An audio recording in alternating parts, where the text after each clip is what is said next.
Dabar antras būdas kėlimo ant galinio rato. Tai antras būdas yra jau išmokusiems važiuotis tik tai iš gazo.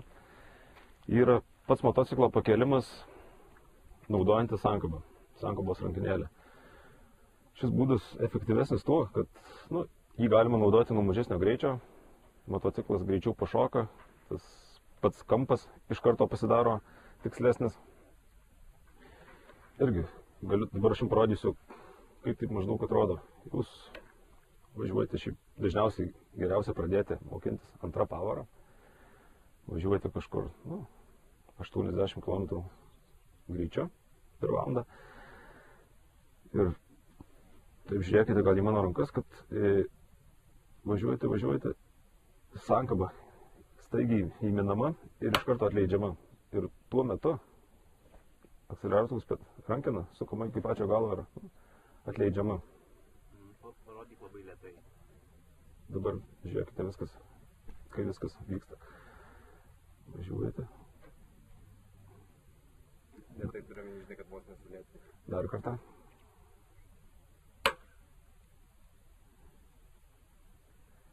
Dar kartą. Gazo rankena praktiškai sukama iki pačio galo, bet tuo pačiu, kai sankaba yra atleidžiama, jinai grąžinama atgal iki kažkokios ribos, iki tokios ribos, kokia važiavo motociklas prieš tai.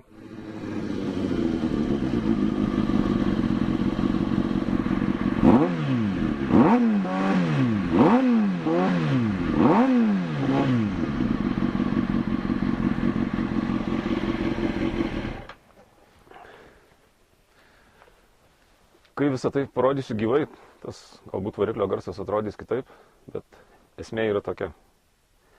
Jūs turite praktikuotis tą dalyką daug kartų, kol tai taps automatiška. Ir jūs grinai negalvosite. Tai sankaba, gazas, atleidimas, gazo rankenos grąžinimas. Praktika. Dar vienas dalykas. Kai važiuojate ant galinio rato, ir kai norite nuleisti priekį, stenkitės vairą laikyti tiesiai. Nes kitokiu atveju, tarkim, jūs nuleidžiate susuktų vairu, iš karto, motociklas iš karto šokia į šalį ir jis pagauti bus gan sunku. Pagalbinės priemonės. Stengiantis išvengti tų tokių motociklo nesėkmingų nuleidimų. Ant motociklo yra dedami tokie kaip tie vadinami demperiai. Vairo stabilizatoriai. Jie būna, kelių tipų būna. Tas kaip pas mane stovi krūminis, kuris statosi ant tiltelio. Ir yra vamzdinio tipo. Jų efektyvumas yra panašus čia. Rinktis jums grinai pagal savo kišenę ir pagal savo norą. Jų kaina kažkur. Jeigu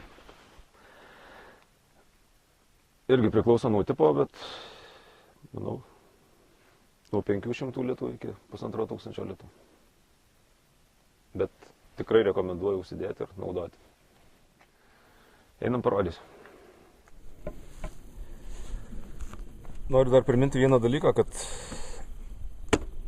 kelti ant galinio rato ir važiuoti yra lengviau tada, kai greitis didesnis. Niekada pradžioje nesistengkite kelti praktiškai iš vietos, nes motociklas tada yra sunkiai valdomas, jį labai sunku išlaikyti ir daug šansų, kad teks griūti ant nugaros.